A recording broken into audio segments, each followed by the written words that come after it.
So, itong paborito po nating Vice President. Paborito ko to eh. So, ngayon, si Sara Duterte po ay nagbigay nga po ng mensahe kung kani-kanino. So, dito, una niyang Christmas message. Ito okay lang sana to eh. Okay na to eh. Kasi kumbaga, ito in general ito eh. So, nagbibigay siya ng message sa mga Pilipino. Okay lang yan. Bilang isang Vice President, okay yan. Wala tayong problema dyan. And then, ang nangyari po kasi, sinundan niya pa ng isa. Actually, may video ito eh. Scripted nga yung message niya eh. And then, ang sunod nga pong message niya, tungkol naman po sa OFW. Yan. Ito natin yung message niya tungkol sa mga OFW. So, basahin lang natin ng saglit to.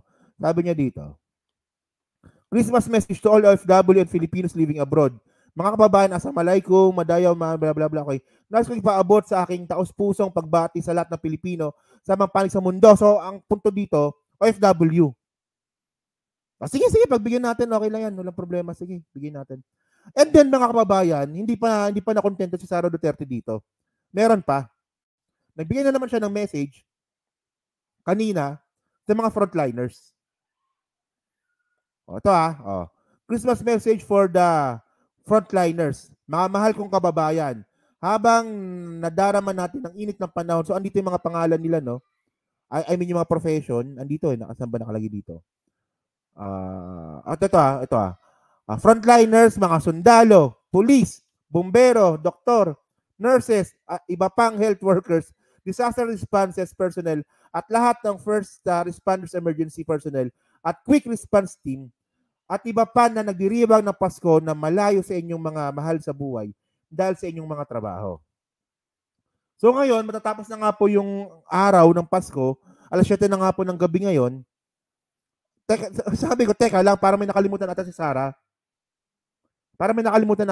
Kasi nagbigay na siya ng Christmas message. Okay na sana yung una eh, kasi in general yun eh.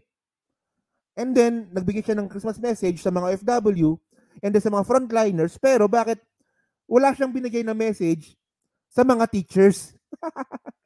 Sa mga teachers, sa mga nagtatrabaho po sa eskwelahan, sa DepEd mismo, bakit wala? Parang namumuliti ka na ata si Sara Duterte. Yung mga bagay na dapat binibigyan niya ngayon ng importansya at saka ng statement, hindi niya binibigyan.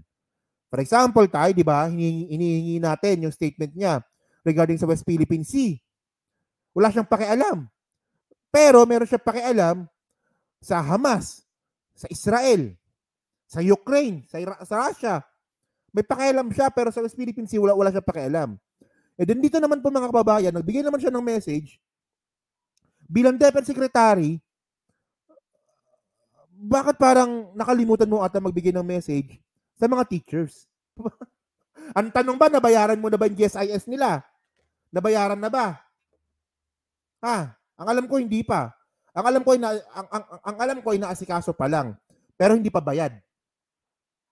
And then mga kababayan po kasi, itong message nga po ni Sara Duterte, binabasa niya na nga lang po, di ba?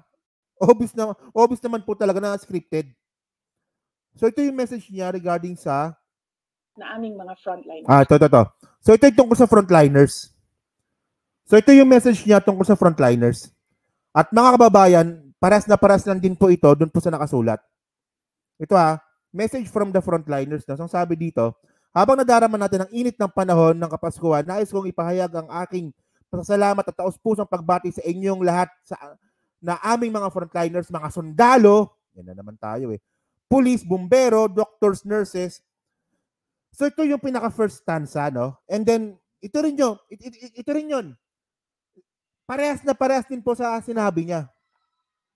Pakinggan natin, Mga mahal kong kababayan, habang nadarama natin ang init ng panahon ng Kapaskuhan, nais kong ipahayag ang aking pasasalamat at taus-pusong pagbati sa inyong lahat na aming mga frontliners. Mga sundalo, pulis, bumbero, doctors, nurses, iba pang health workers, disaster response personnel, at lahat ng first responders. Di ba? Paras lang, binabasa niya na nga lang, may nakalimutan pa siya. Hindi nga, di ba? Binabasa niya na nga lang, Sinulat na nga ng scriptwriter niya yung Christmas message, may nakalimutan pang sabihin. Kasi mga kababayan, ebidensya ito no, na parehas na parehas yung sinabi niya doon po sa mismong caption ng video. Ibig sabihin nun, may nagsulat ng pinaka Christmas message niya. And then, sinulat na nga lang, babasahin na nga lang, pero may nakalimutan pa yung mga teachers. Ako, mayroon ako mga kakilala no, sa DepEd. Well, hindi na makakilala no, yung mga nagtatrabaho sa DepEd mismo, na ang sabi nga nila, na, what they call this, na mababa ng araw po, bumababa ng araw po yung moral ng DepEd. Dahil kay Sara Duterte.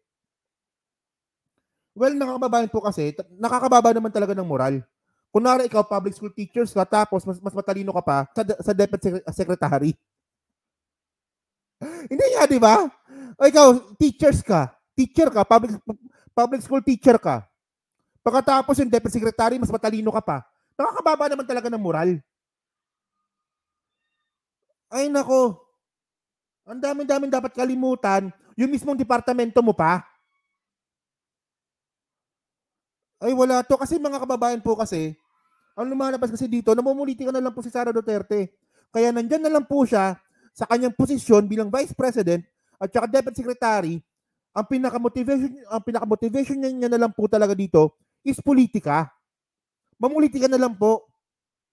Kasi itong mga sundalo, itong sundalo, bumbero, mga frontliners, OFW, hindi niya naman nahawak yan eh. So, humihingi siya ng simpatya. Pero dahil nga pa sa paghingi niya ng simpatya, nakalimutan niya mismong batiin yung mga mismong mga teachers na hawak niya. Actually, nakakatakot pa naging presidente to. Nakakatakot to. Unang-una, tanga, boba, pro-China, Merry Christmas. Sabi ko, ayoko ng ganyan. Pasensya na. Kasi nakakainis eh. Nakakainis mga kababayan eh. Palpak na naman. Paskong Pasko, palpak. Actually ako, hindi ako nakapansin nito. Hindi ko to napansin. Yung nakapansin nito mga kababayan, yung kamag-anak kong teacher. Hindi nga. Kasi meron po ako mga relatives po na public school teachers.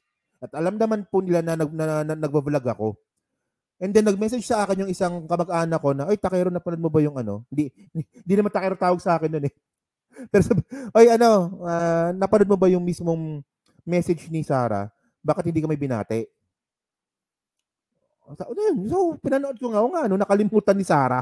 Scripted na nga lang. Pinasulat niya na nga lang sa scriptwriter niya, nakalimutan pa.